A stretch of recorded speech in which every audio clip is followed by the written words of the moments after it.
Ang negosyong pag-aalaga ng baboy ay di biro. Seryosong trabaho ito. Pero kung ikaw ay handang magsumikap at magtiyaga, magandang kabuhayan ang dulot ng mabuyan.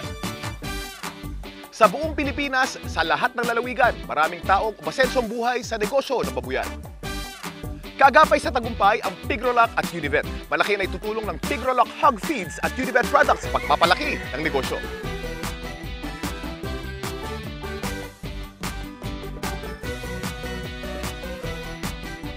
Nakakatuwa naman yung kwento mo, Edgar. Hindi lang kabuhayan ang nabibigay ng babuyan. Nakakapagturo pa ng magandang landas para sa panibagong buhay. Tama ka, pare.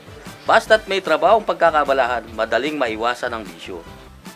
Ikaw naman, Aling Rosario, paano ka nagsimula sa pagbababoy? Pero ako naman, dating housewife lang ako noon.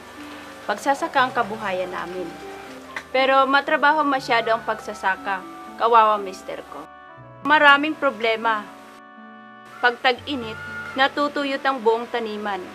Pag ulan, sobra-sobra. Bumabaha naman.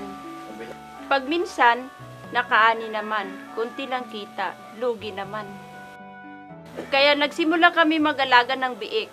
Pasubok-subok lang.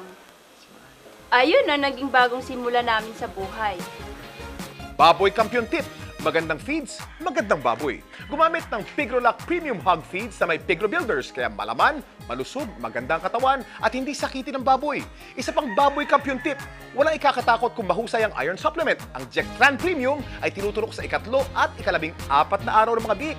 Meron itong zinc na pampalakas ng resistensya kaya kontrabansot, kontra anemia, kilala at subok na.